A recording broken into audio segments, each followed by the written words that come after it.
recepcionar com muita alegria os nossos componentes da bancada de comentaristas do quadro Política do Dia. São analistas de alto padrão, viu? Olha aí, Edna Maciel, a primeira-dama da informação, a Lady Lilás, ela tem muitos adjetivos. Ela é a mulher dos adjetivos, das qualidades. Boa tarde, Edna, seja bem-vinda. Boa tarde, amigo. Você é um gentleman, cheio de defeitos. Já conversei com o Tássio Cruz, Tássio Cruz do portal Dia.com, e nós vamos aqui dar andamento à nossa conversa sobre o final de semana de posses, ouvindo o governador Rafael Fonteles, que falou sobre planos para o Piauí. Olha, a gente reconhece, né, todo o legado deixado pelas gestões do governador Wellington, da governadora Regina, que realmente fez o Piauí sair da última posição para alcançar um patamar superior de desenvolvimento social e de crescimento econômico.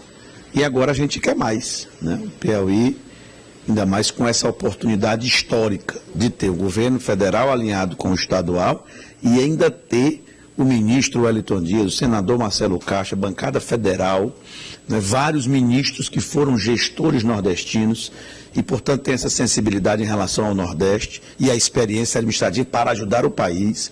Então, nós temos que aproveitar essa quadra histórica, essa oportunidade única e trabalhar com muito afinco, determinação e muita celeridade para a gente aproveitar ao máximo os programas federais e continuar nessa trajetória de equilíbrio fiscal com políticas sociais que incluam todos e todas.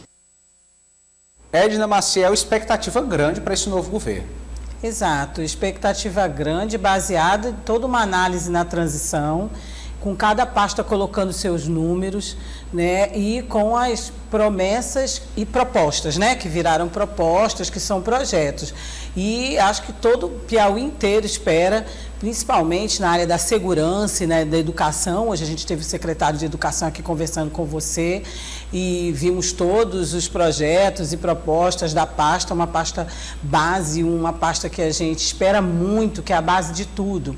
Então, o governador falou sobre uns números, me corrijam se estou errada, mas aproximadamente um aumento no contingente na segurança de 4.000 policiais, né? Falou da questão do tempo integral, de aumentar o número de escolas. Então, assim, há uma expectativa muito grande também pelo social, né, Eliezer? Você que esteve acompanhando a posse e o pronunciamento na íntegra, sabe que foram pontos voltados para o social, que também é uma meta do governo federal, né? Já é uma meta e uma promessa de campanha, tanto do atual presidente, como também de Rafael Fonteles. Então, a expectativa é muito grande.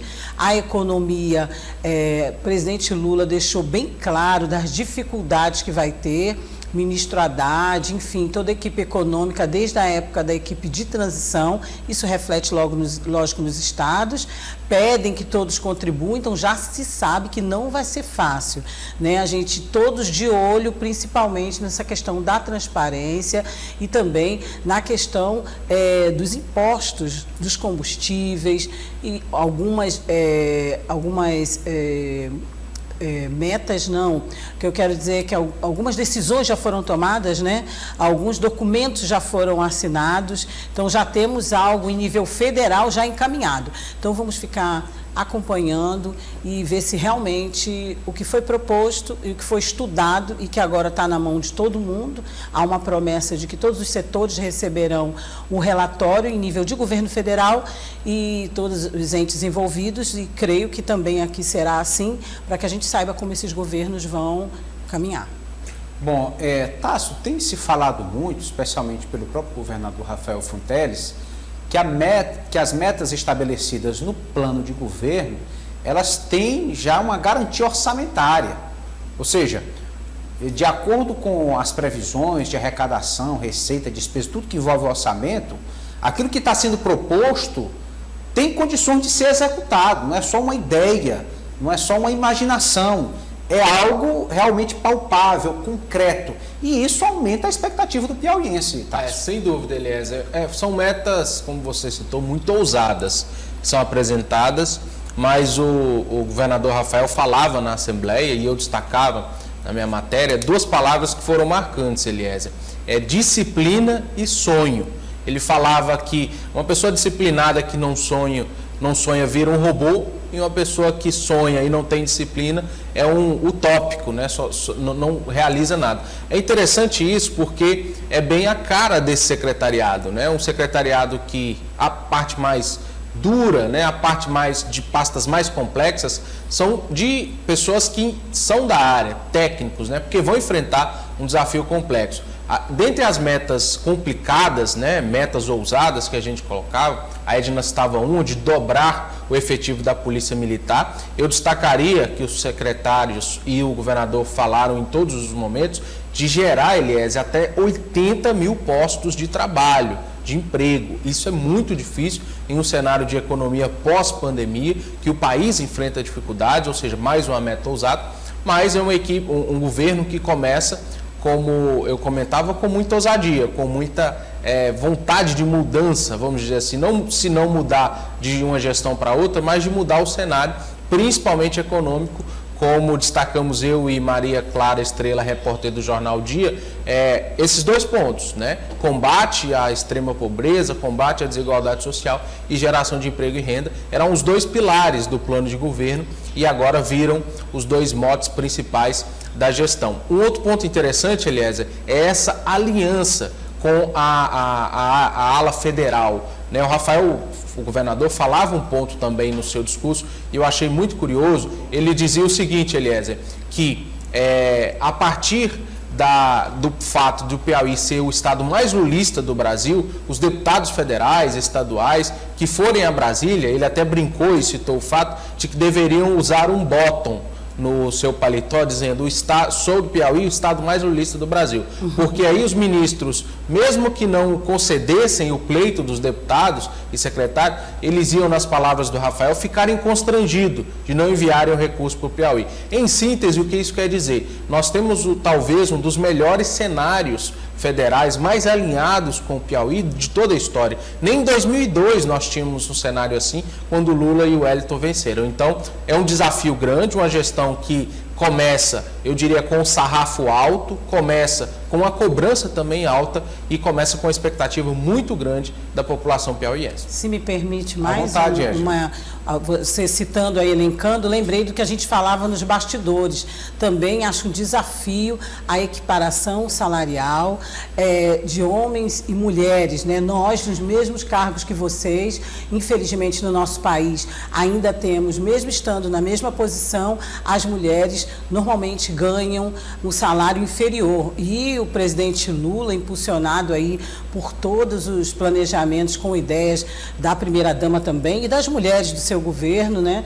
E também de discussões antes mesmo de assumir, fala que nesses anos a luta vai ser incessante não só contra a fome e a miséria, que infelizmente já está no país, mas também em relação a essa paridade, né? A gente aguarda muito, na maior expectativa também, e eu também considero, como o amigo Tássio disse, realmente são projetos ousados, de grande monta e que precisam de recursos.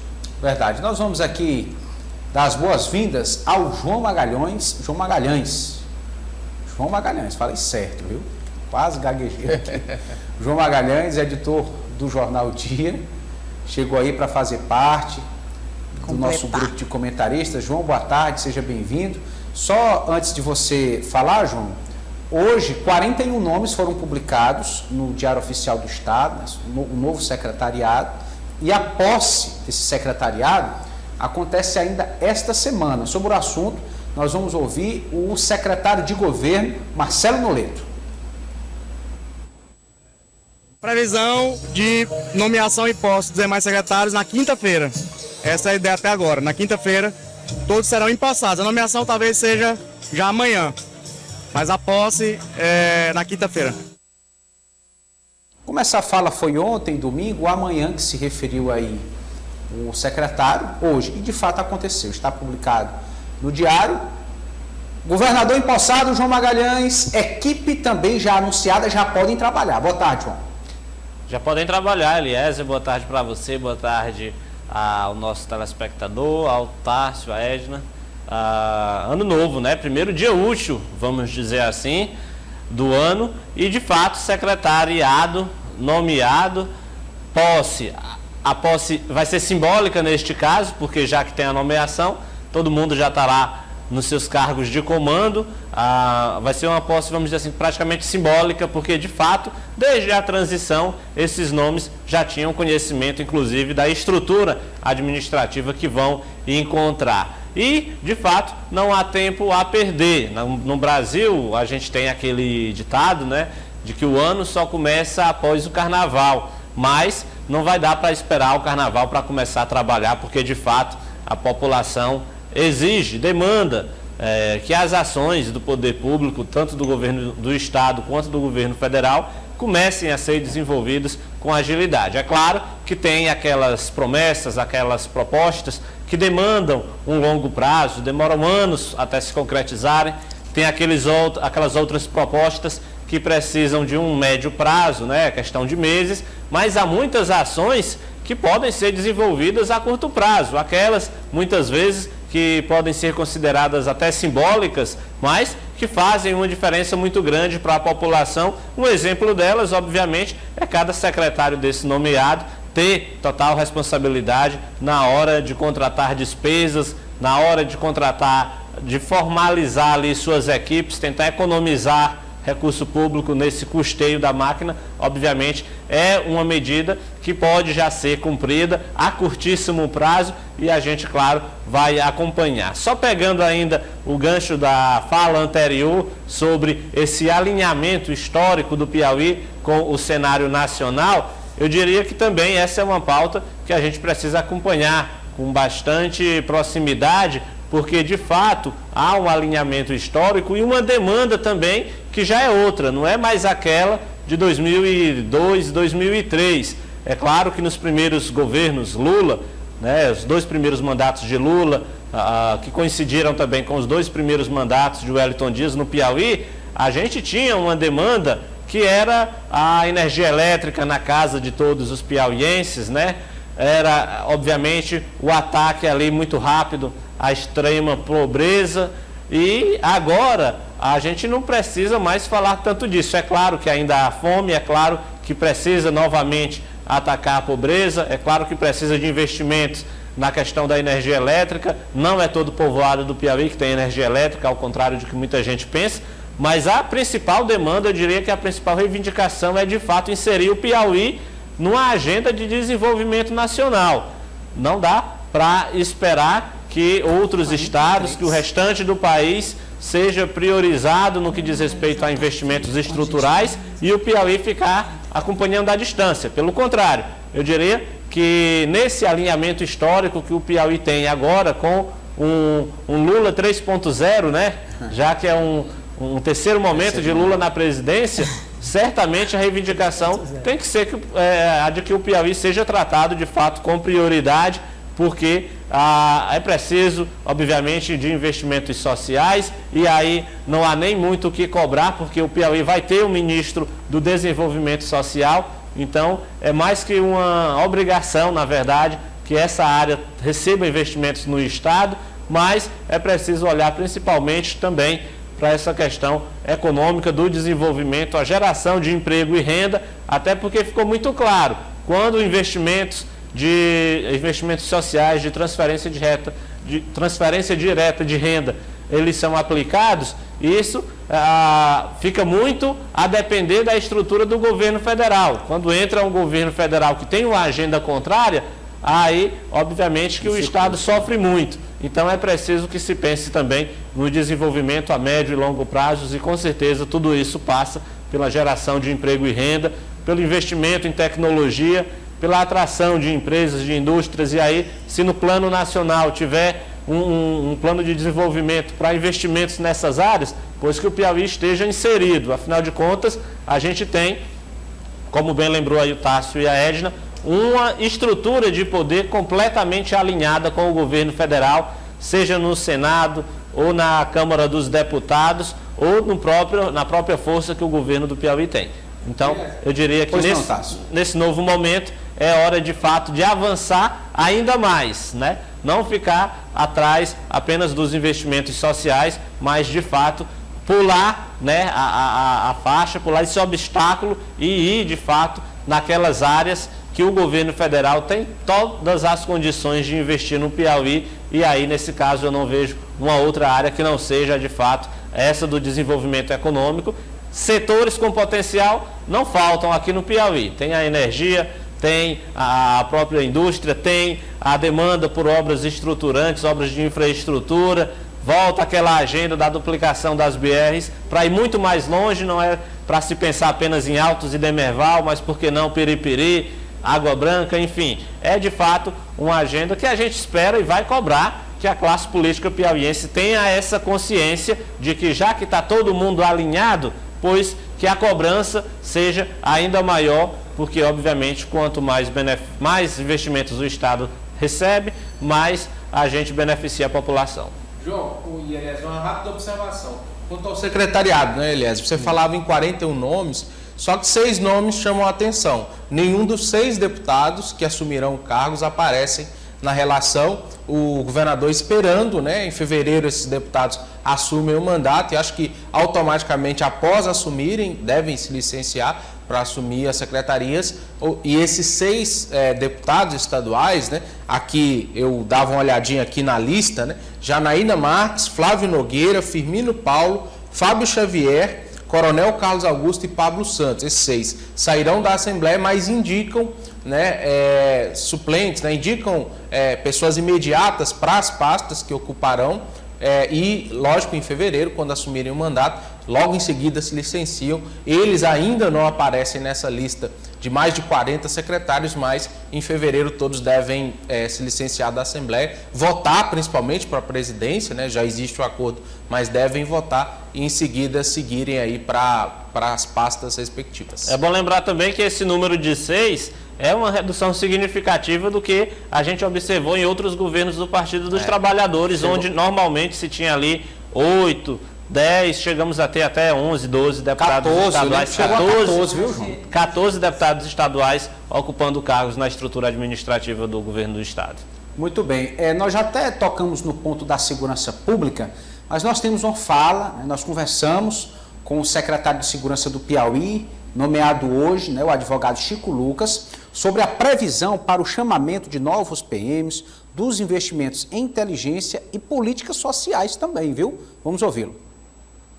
Um compromisso por parte do plano de governo do governador Rafael Fonteles de nomear 4 mil novos policiais militares. Já tem 1.000 fazendo curso de formação. O comandante já assinou com a ANUCEP para chamar mais 500, então nós vamos ter 1.500 esse ano ainda, de 2023. E ao longo dos outros anos nós vamos chamar mais 2.500, ou no cadastro de reserva nós vamos avaliar, ou um novo concurso para 2.500 policiais. Então a ideia aí que nós vamos implementar é de 4 mil novos policiais, quase dobrando o efetivo da Polícia Militar. Investimento em inteligência também dentro desse plano? Inteligência, o vídeo monitoramento, a gente está já estudando.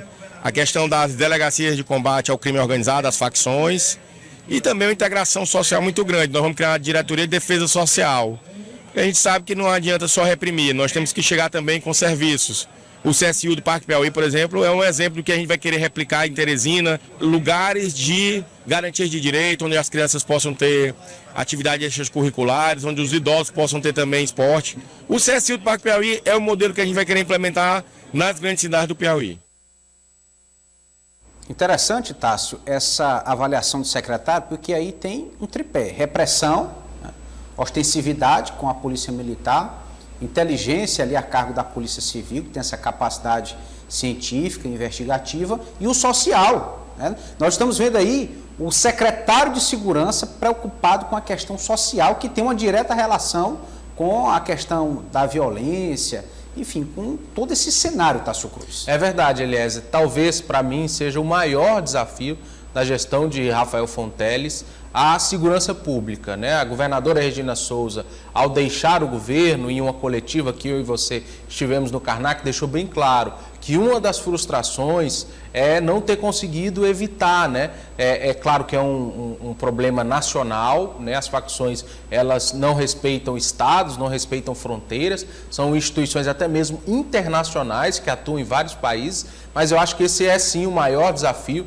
da gestão de Rafael Fonteles, é conseguir gerar a famosa sensação de segurança, né? Nós temos desde a facção que ataca e atinge duramente com terror, né, através de homicídios, através de desaparecimentos de pessoas por todo o estado, mas também nós temos o pequeno criminoso que rouba um celular à mão armada, que assalta, ou seja, é um grande desafio. E outro ponto que a governadora tocava antes de deixar a sua gestão, que é importante, ela dizia, quanto mais escola nós abrimos, menos presidiários nós teremos, colocando a educação como uma forma de transformação social. Então, eu acho que esse tripé apontado pelo secretário Chico Lucas também é muito importante, porque onde o poder público não chega com cidadania, onde o poder público não chega com oportunidade, o crime chega.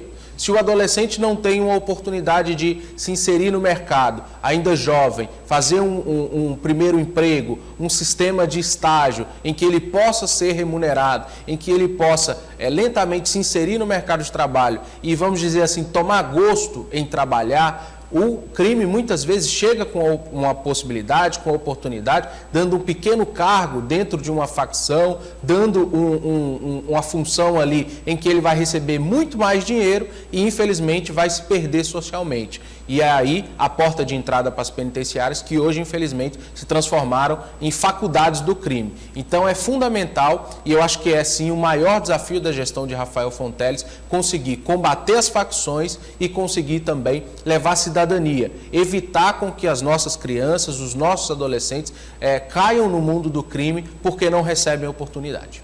João Magalhães, o secretário Chico Lucas usou aí o exemplo, a referência do CSU, que é o Centro Social Urbano, do bairro Parque Piauí, né? O CSU do Parque Piauí esteve desativado por um período, mas o governo do estado requalificou o espaço, estendeu os ambientes lá, várias áreas para atividades sociais. Então, é mais um modelo que deve ser replicado exatamente para atingir esses objetivos de pacificação, João Magalhães. Exatamente, o discurso de Chico Lucas, ao tratar dessa questão social, demonstra uma sensibilidade que é, obviamente, esperada de quem já foi também presidente da OAB, de quem é um jurista, enfim, que conhece a realidade, como bem pontuou o Tarso, sabe que não se combate a violência apenas com repressão, porque precisa ter o olhar social e que esse olhar social do Estado chegue nos cidadãos ainda ali na infância. Por isso que, de fato,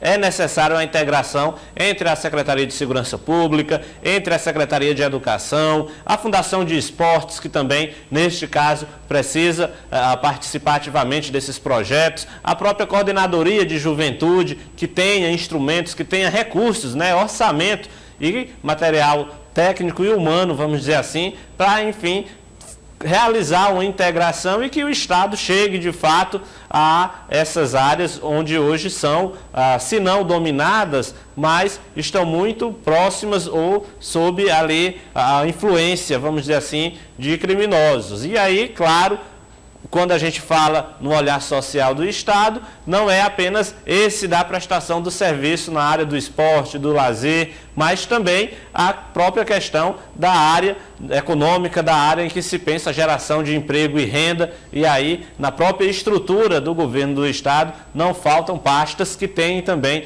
essa responsabilidade, que têm essa competência, vamos dizer assim, para lidar, para tratar desses assuntos, como tentar fazer com que os jovens também pensem na geração do emprego e renda, porque de fato é fundamental não dar, e que essa agenda do Estado também seja casada com uma agenda nacional. E aí, de fato, quando a gente olha para os nomes que estão ali compondo, seja o Ministério da Justiça, o Ministério dos Direitos Humanos, da Igualdade Racial, enfim, de fato são todas as pessoas que possuem uma formação intelectual, acadêmica, com uma sensibilidade que casa de fato com o que pensa o secretário de Segurança Pública do Piauí, Chico Lucas. Então, o alinhamento de fato ideológico ele é interessante porque dá a todos eles as condições e a influência, porque agora são pessoas que não estão mais ali em condição, em uma situação de sugerir ou de propor. Eles estão com a caneta na mão e as condições de concretizar, de realizar essas propostas. Então, já que o pensamento é este, de fato, que se comece o mais rápido possível a tentar colocar em prática todos esses benefícios.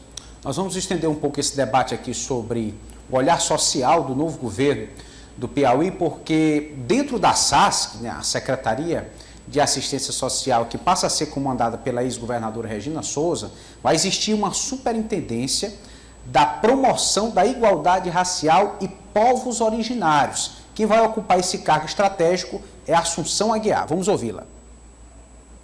A expectativa é grande porque é uma pauta que nós temos o maior número de pessoas que vivem uma situação de vulnerabilidade ou de extrema pobreza está nesse segmento, né? Que é a população negra, a população indígena, né? As pessoas quilombolas. Então nós estamos nessa expectativa de que a gente possa de fato sair desse lugar de povo pobre para ter povo que tem oportunidade. Então esse é o desafio, a gente tem uma expectativa boa, porque a secretaria vai ser conduzida pela a governadora Regina, que vai tomar de conta dessa secretaria. É uma mulher comprometida com essa pauta e também a gente tem um compromisso do governador, né? O governador Rafael, compromisso dele de campanha, fazer com que a população do estado do Piauí, que vive em situação de extrema pobreza, possa ter o direito a ter as suas refeições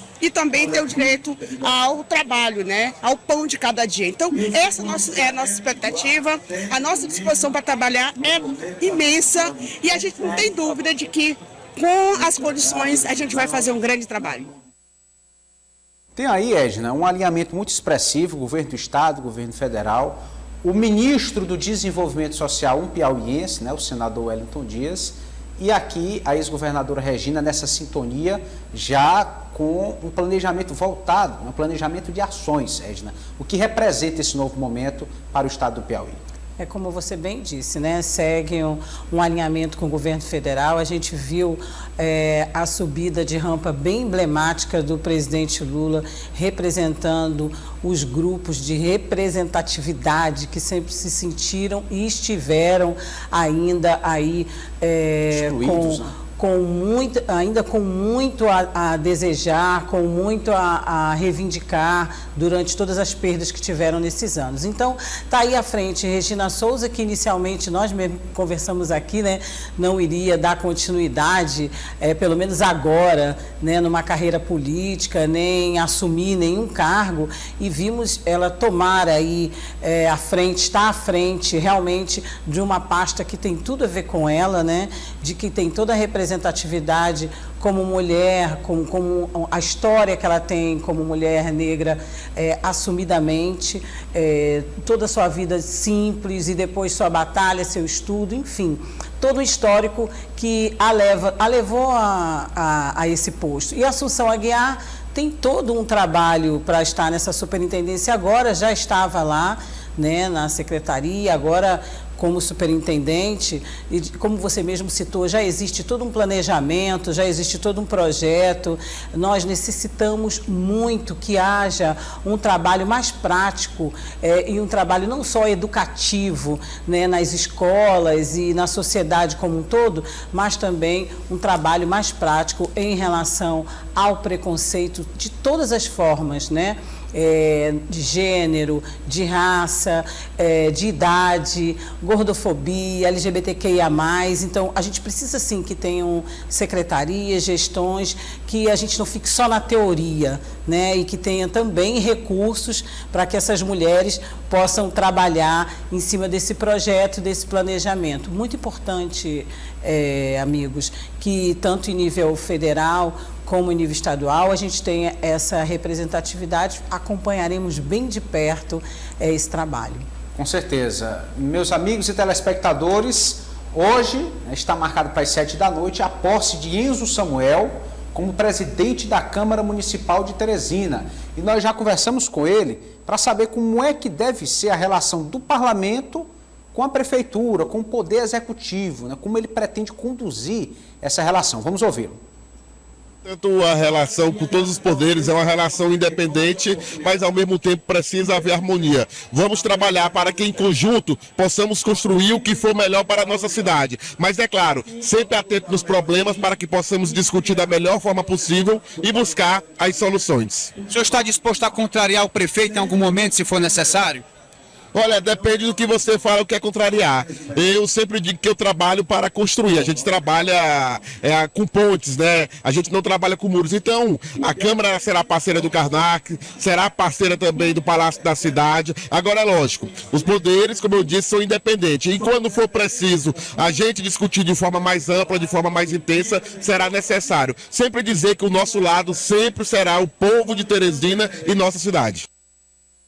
João Magalhães nos passa a impressão que o vereador Enzo não se dobrou ao prefeito Doutor Pessoa. Ele está bem posicionado, aí com discurso de autonomia, independência. Como é que você recebe essas declarações? Olha, que ele siga com essa postura de independência, afinal de contas, o parlamento precisa ser altivo, né? Inclusive, a principal obrigação do parlamento é exatamente o de fiscalizar as ações do Poder Executivo. Claro que precisa ter diálogo, claro que o trabalho precisa ser em conjunto, é preciso sempre haver essa conversa. Inclusive, um dos principais problemas hoje de Teresina, eles são resultados exatamente da incapacidade do Executivo de travar um diálogo franco ali com o Legislativo e com toda a população, mas essa postura de Enzo Samuel é a esperada.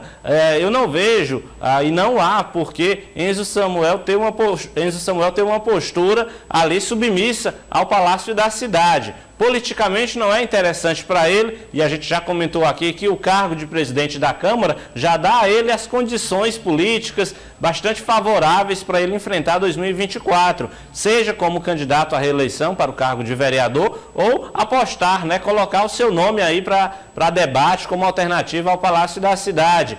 Se ele consegue se posicionar ali como verdadeiro líder dos vereadores, e aí de fato a gente tem uma nova liderança que surge forte e que por conta disso não tem nenhum incentivo para ser submisso à Prefeitura de Teresina, que hoje é impopular perante a população, exatamente porque não consegue ofertar uma boa prestação de serviços públicos, seja na área da saúde, da educação, a questão da realização de obras, ou no próprio transporte público, que segue sendo o maior gargalo da cidade, agora também ao lado da saúde. Então, politicamente não tem por que Enzo Samuel ter uma postura submissa ao Palácio da Cidade. Pelo contrário, todo o cenário conduz ele a exatamente essa estratégia de ser um nome ali firme na defesa das prerrogativas do parlamento, que a principal prerrogativa é exatamente a de fiscalizar o Poder Executivo. Então, me parece que Enzo Samuel tem essa consciência e, claro, não pode perder a capacidade de diálogo, mas a postura tem que ser essa mesmo, que ele vem adotando no discurso. A gente espera que com a posse dele hoje à noite, ele siga também colocando em prática essa capacidade que até o momento ele vem demonstrando de ter independência, de ter autonomia e, claro, tocar uma agenda de trabalho no parlamento que beneficie a população e, se isso de fato ocorrer, pode ter certeza que a gente deve esperar mudanças significativas no Palácio da Cidade, porque se hoje a Prefeitura não consegue se comunicar com ninguém, à medida em que o parlamento começa a ter uma postura mais firme, ela também vai ser obrigada a mudar, senão vai ser engolida nesse ano mesmo, em 2023. Olha aqui, sendo bem sincero e direto, o vereador Enzo Samuel não deve o seu mandato de vereador, doutor Pessoa, e nem o fato de ter chegado à Câmara, à presidência da Câmara, ao doutor Pessoa. Em nada o doutor Pessoa colaborou nesse caminho político. E se ele ouvir realmente a voz da população, ele vai ficar na oposição ao prefeito. E aí nós aproveitamos a oportunidade para conversar com o vereador Enzo sobre a possibilidade dele disputar a Prefeitura de Teresina, é um nome lembrado nesse cenário pré-eleitoral. Vamos ouvir. O seu nome é lembrado aí como pré-candidato a prefeito de Teresina. Existe essa pretensão? Eu acho que agora eu estou pensando primeiro no meu mandato e na presidência da Câmara. O futuro a Deus pertence. Esse sorriso dele aí entrega, fazer viu? um bom trabalho à frente da gestão da Câmara Municipal de Teresina. Tá bom. Tássio Cruz não descartou, o futuro a Deus pertence. Tem vários requisitos, né, Eliézer? É um candidato jovem, alinhado ao Palácio de Karnak, isso é preciso deixar bem claro, bem alinhado ao Palácio de Karnak. Importante.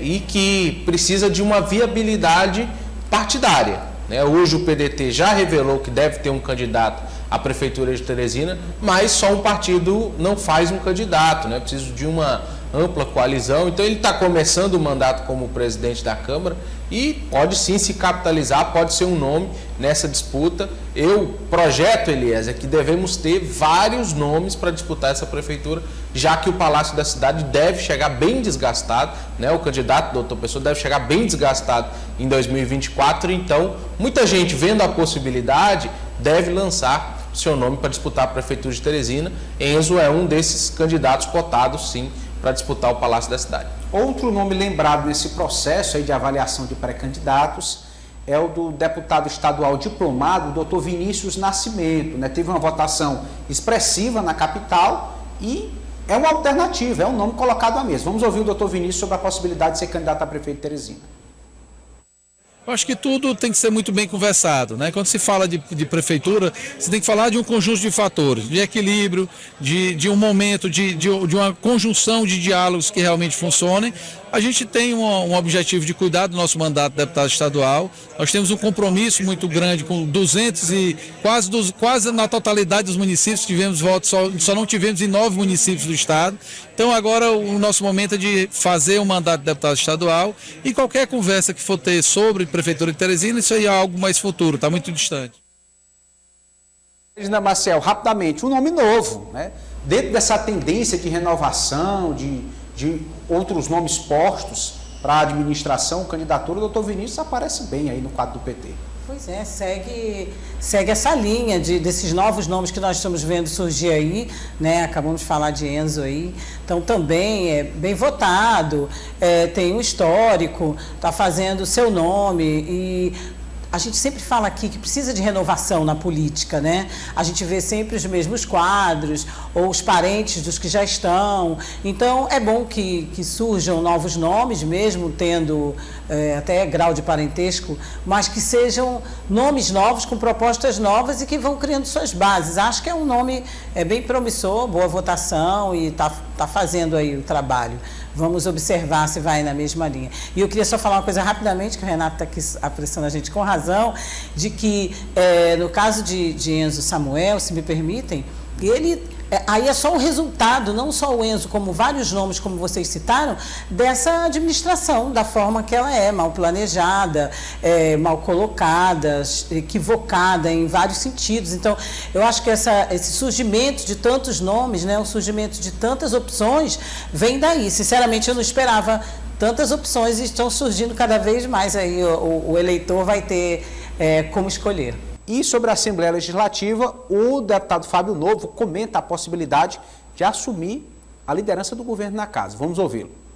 Primeiro, isso aí você tem que perguntar para o Rafael, quem vai ser o líder dele, porque isso é uma escolha pessoal do governador. Ele precisa de um parlamentar para que aqui no parlamento possa liderar uma bancada e também fazer toda a interlocução com os senhores deputados e deputadas para aprovação das matérias de interesse do governo. Acredito que qualquer um que venha a ser escolhido é uma missão honrosa, mas que também vai ter que trabalhar bastante, porque é um trabalho de convencimento, de articulação, que no dia a dia requer muito empenho da pessoa que foi escolhida. Como também alguém que tem o perfil de fazer a defesa do governo. Mostrar as marcas positivas que o governo, por acaso, venha a implementar. Eu estou bastante esperançoso em relação ao governo Rafael Fonteles, porque ele tem a oportunidade de ser governador num momento também que Lula é presidente. Nós, graças a Deus, viramos ontem a página de uma história que não foi legal para o Brasil e nem para o Piauí. Tássio Cruz, o deputado Fábio Novo é até um petista de longas datas, já ocupou essa função antes no parlamento e tem preparo para voltar a exercer a liderança do governo. Eliézer, o cenário que se desenha é um cenário de estabilidade para o PT, com Franzé sendo presidente. Isso facilita, né, com que Fábio Novo tenha, porque ele tem um perfil combativo. Caso tivesse um presidente de um outro partido, que pudesse trazer ali algum atrito, poderia ser outro, como foi Francisco Costa, como foi Lima. Em momentos de possíveis atritos, se escolheu uma figura mais pacificadora, uma figura menos combativa. E Fábio Novo é bem combativo. Então, por isso o seu nome ganhou força para ser a liderança de governo. Não vai sair para a secretaria, é um dos mais experientes. Então, tem forte o rumor de que ele assuma a liderança do governo no Parlamento Estadual. Bom, vamos aqui passar ao próximo assunto. Franzé Silva, presidente da Assembleia Legislativa, falou sobre as expectativas para a gestão de Rafael Fonteles.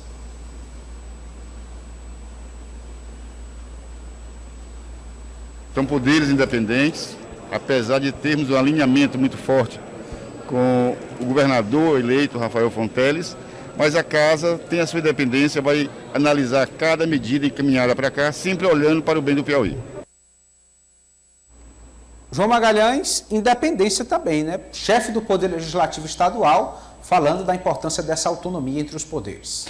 Essa autonomia ela é necessária independentemente da esfera, né? A municipal, estadual ou a nacional. Mas, no caso aqui do âmbito do governo do Estado, é de fato uma relação que vai ser muito pacificada. Afinal de contas, você tem um governo do Estado alinhado politicamente com a presidência da Assembleia e uma base de sustentação do governo na Assembleia que pelo menos é para garantir uma tranquilidade que a gente não viu, por exemplo, em determinados momentos, de fato, nos últimos anos na Assembleia Legislativa. Quando a gente observa a bancada do PT, são 12 deputados estaduais, do MDB, 9 nomes e ainda o deputado estadual Evaldo Gomes, contabilizando aí 22 nomes, né, na base de sustentação do governo dentro da Assembleia Legislativa. Então, eu diria que neste caso o trabalho do deputado Franzé é muito mais o de garantir um respeito à bancada de oposição no parlamento do que necessariamente tentar ali garantir vitórias ao governo. Afinal de contas, não há, pelo menos assim no horizonte, um cenário de disputa, um cenário de desintegração dessa base. O risco que ele existia na eleição para a Assembleia Legislativa, mas isso foi pacificado com a presença, com o aval direto do governador Rafael Fonteles. Então, o trabalho para Franzé Silva vai ser muito mais no sentido de liderar um trabalho em conjunto, onde a ampla maioria está ao seu lado e aliada ao governo, portanto, não deve ter nenhuma crise, pelo menos não com o poder executivo. Muito bem, o presidente da Assembleia também confirmou uma discussão para o fim do impasse que envolve a aprovação do orçamento, que depende, né, de uma decisão judicial. Vamos ouvi-lo. O Executivo está em entendimento com o Judiciário. Nós aqui estamos aguardando esse entendimento para colocarmos em votação o orçamento. A discussão do orçamento, inclusive, ela deve ser encerrada o mais breve possível, né? A depender da necessidade, uma sessão extraordinária será convocada neste mês de janeiro para fazer a aprovação da lei orçamentária, que precisa vigorar, autorizar... Um bastidor interessante, aliás. Pois não, Tasso. Ontem o presidente do TJ estava lá na Assembleia, na solenidade, e a informação de bastidor que a gente teve, que ele teve uma longa conversa com Rafael Fonteles e com Temístocles Filho. Claro, deve ter se discutido esse impasse, lembrando que o mandado de segurança foi impetrado pelo TJ junto ao STF. O deputado estadual Zé Santana, do MDB, que não disputou a reeleição ano passado, confirma convite para assumir a AGESPISA. Vamos ouvir. Aguardando essa oficialização chegar, o encaminhamento para a Assembleia, para a Sabatina e encarar o desafio, né, como precisar. É uma pasta que tem muitos desafios no interior do Estado, né? Como é que o senhor avalia esses desafios dentro da AGESPISA? Vamos procurar nos inteirar da melhor maneira possível, a fim de que, com muita dedicação, possamos superar essas dificuldades e tentar fazer o melhor trabalho. Tássio Cruz, a impressão ou falta ânimo? Né? O deputado Zé Santana, que teve nome especulado até para o Tribunal de Contas. Um pouco desanimado, né, Eliezer? Para a pasta, a AGESPISA tem muita influência no interior, mas eu e o João já explicamos aqui, a ida dele para a AGESPISA ocorre como um reflexo a possível ida de Rejane Dias para o TCE e a abertura de vaga para Merlong Solano na Câmara. A indicação, né, a Edna lembrava aqui, seria de Ariane, seria indicação de Merlong. Secretária Ariane Cid, isso, né? secretária Ariane Cid, que agora não ocorrerá mais, já que provavelmente Merlong ocupará a cadeira de Rejane lá em Brasília, porque ela irá para o TCE. Rapidamente, João. Só para complementar, eu acredito que não é desânimo, não, é respeito ao rito, né? Afinal de contas, ele só vai para a Gespisa quando o Rejane Dias estiver no Tribunal de Contas. E ainda tem sabatina, então, né, João? Exatamente. Quando a gente até comentou, a gente dizia, olha, se perguntarem para Rejane Dias, para Olavo Rebelo e para Zé Santana se existe esse acordo, todos eles vão negar. Então, é óbvio que nesse momento, eu diria que, até do ponto de vista diplomático, né, seria até um certo desrespeito dele com a secretária lá indicada para a Gespisa, se ele já fosse tratado como presidente da Gespisa. Então, eu acredito que, na verdade, é mais cautela, diplomacia, do que desânimo. Muito bem, manter a serenidade, a humildade, deixar acontecer de fato. Tomou posse ontem como presidente da República Federativa do Brasil, Luiz Inácio Lula da Silva, né, que pela terceira vez é alçado a esse cargo após vencer as eleições nacionais. João Magalhães, um momento bastante simbólico e expressivo para o país. É verdade, a mudança total de rumos, pelo menos é o que a população que elegeu Lula espera. Afinal de contas, a gente teve aí nos últimos 6 anos, né, 2 anos de Michel Temer, 4 anos de Jair Bolsonaro, uma agenda que ia no sentido contrário do defendido pelo Partido dos Trabalhadores. Então, já que nas eleições de outubro a população brasileira elegeu aquela agenda apresentada por Luiz Inácio Lula da Silva, agora se espera de fato que haja uma mudança de rumos. Afinal de contas, no próprio discurso Lula pontuou isso. Fiquei com a impressão de que Lula sabe quem o elegeu ao defender as minorias, ao defender uma agenda muito vinculada à proteção ao meio ambiente. É esperar que isso se concretize e que, claro, não se perca no que diz respeito à questão do orçamento, à questão dos gastos. Afinal de contas, a responsabilidade fiscal, ela é uma âncora, né, de qualquer processo de desenvolvimento do país. Edna, com a ausência do ex-presidente Bolsonaro para repassar faixa de presidente ao presidente eleito Luiz Inácio, o cerimonial do governo escolheu algumas pessoas, alguns perfis que foram ali classificados como representantes do povo brasileiro, né? Uma mulher negra, catadora, né? Uma criança, um homem com deficiência e um indígena, Edna. Como é que você recebe essa forma simbólica ali no ato da faixa, né? De enfaixamento do atual presidente Lula? Muito diferenciado, muito significativo, e leia-se aí, mais uma vez, que incomoda alguns, a mãozinha, se não o corpo todo de Janja, né? A cabeça de Janja, da primeira-dama. Nos bastidores já a gente falava dessa ideia dela de fazer essa subida de rampa e também o recebimento da faixa de uma forma totalmente diferente. Queria observar, antes da gente falar das representatividades, que as duas mulheres, as duas esposas do presidente eleito e do vice, subiram a rampa anteriormente a todos, o que já é um diferencial e uma quebra de protocolo, Eliezer e colegas.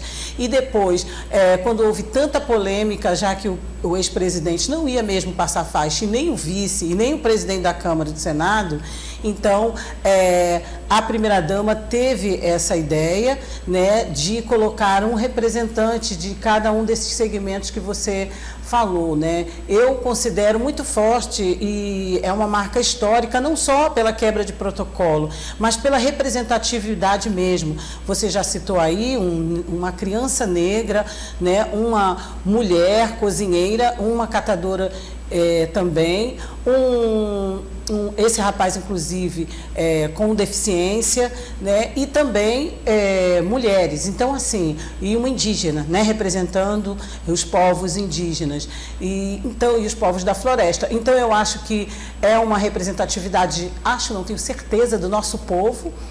Histórico. Esperamos que essa representatividade que emocionou a todos e nos deixou perplexos pelo diferencial, que ela seja colocada agora em prática com políticas públicas para todos esses segmentos, né, Eliezer e colegas. É o que todos nós que estamos representados ali gostaríamos que acontecesse, esperamos, aliás, que aconteça. E para isso, como a gente falou aqui ao longo de todo o programa, é preciso recursos assegurados, além dos projetos, ideias e boa vontade. Meus amigos, o presidente Lula fez uma referência ao estado do Piauí no momento da assinatura do termo de posse. Vamos ouvi-lo.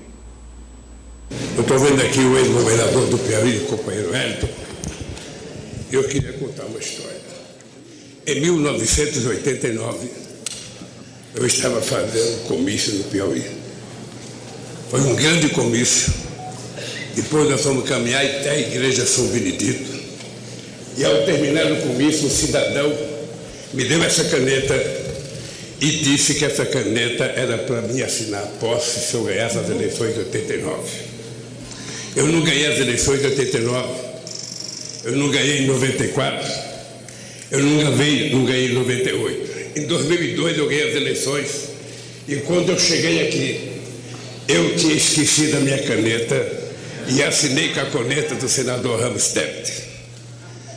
Em 2006 eu assinei com a caneta aqui do Senado. Agora eu encontrei a caneta. E essa caneta aqui, o Wellington, é uma homenagem ao povo do estado do Piauí.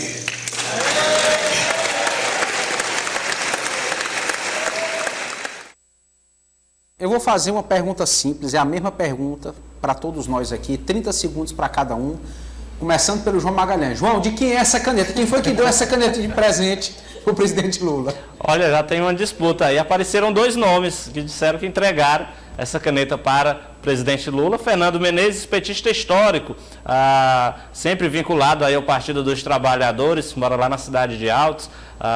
E também o jornalista Kennedy Cruel, né, que também reivindicou nas redes sociais o ato de entregar e até contou lá a história de que as circunstâncias em que essa caneta chegou às mãos do presidente Luiz Inácio Lula da Silva. Acredito que o Wellington Dias, outros companheiros da época, podem encerrar aí dar a versão final sobre o fato, mas é claro que o ato em si homenageia o Piauí e é um sinal bastante positivo para esse início de governos onde há um alinhamento muito grande entre o Piauí e o governo federal, que tudo isso se transforme em benefícios para a população desse estado. Tássio Cruz, a caneta é muito boa e a memória do presidente também, né? Para lembrar aí dessa narrativa. Quem deu a caneta eu não sei, Eliezer, mas a polêmica vai seguir e tem até coletiva aí essa semana de alguns envolvidos para entregarem a caneta. Vamos aguardar. O importante é quem assinou. De fato, a democracia, existia esse receio de que a posse não pudesse acontecer, que existia esse medo de violência, ou que algum ataque pudesse ocorrer, até carro blindado se cogitou o desfile. Não aconteceu, a democracia sai fortalecida do processo, Lula assume e poderemos ter daqui a 4 anos Bolsonaro sendo candidato, qualquer outro sendo candidato, porque isso é o que diz a democracia. Então, quem deu eu não sei, mas quem assinou a gente viu e desejamos, esperamos que sejam 4 anos de sucesso econômico, que o Brasil consiga sair ainda mais forte com as suas bases democráticas. Edna, sob pena de uma canetada, o Renato já está aqui. Eu disse pro Quem Renato, foi que deu essa caneta para o presidente, Edna? Eu disse para o Renato, meu Deus, que polêmica em cima do dono da caneta, né? Do homem que agora tem a caneta e o poder na mão. Quem deu a caneta para o dono da caneta? O homem que tem o poder da caneta agora. Gente, já surgiram outros nomes. Que é jornalista, Kennedy Cruel, que a gente conhece bem. Lyndon Johnson agora também surgiu dizendo que deu na adolescência. Então, assim, eu fico pensando que inúmeras pessoas dizem, né, nos bastidores, que o presidente Lula tem o hábito de não andar com nada no bolso. Então, assim, quantas canetas já não devem ter dado e outros objetos para ele? Agora, sim, é claro que eu acho que alguém rememorou para ele, né? A gente estava conversando aqui nos bastidores a história aqui do Piauí e ele foi simbolizar mesmo, marcar a presença do Piauí, que teve uma votação histórica para ele, que sempre foi lulista, nas campanhas do Lula sempre mostrou essa força muito grande. Então, eu acho que tem um símbolo. Quem é o dono da caneta, eu também não sei. Fontes me dizem que o Fernando afirma de pé estiver junto, esse petista histórico que a gente conheço há muito tempo, posso falar também, conheço há muito tempo, se não me engano, tem parentesco com a Sâmia Menezes, né? Com a Sara Menezes, melhor dizendo, a judoca. Enfim, é tio da Sara, né? Então, assim, ainda vamos ter muitas histórias em volta dessa caneta, mas o importante é o que o Tássio disse, a canetada da democracia, que foi feita agora nesse fim de semana. Eu só estou convencido de que a caneta veio do povo. A caneta, né, literalmente a caneta no sentido do poder para executar. Sobrou material para amanhã, viu? Tem muitos bastidores ainda. E o comandante Douglas Cordeiro amanhã estará de volta aqui à frente do Jornal Dia News. Quem sabe vai responder sobre essa história da caneta também. Aqui um grande abraço para ele. Muito obrigado a todos os colegas aqui que fizeram parte do Jornal Dia News, do Política do Dia, a toda a nossa equipe. Amanhã, a partir das 6 horas da manhã na FM O Dia, tem Comando Geral. A partir das 7, também pela O Dia TV, Comando Geral, as primeiras e principais informações do dia. Muito obrigado pela companhia. Você que nos prestigiou com a sua audiência. Nós voltamos, o Jornal Dia News volta amanhã, a partir da 1 da tarde. Até lá!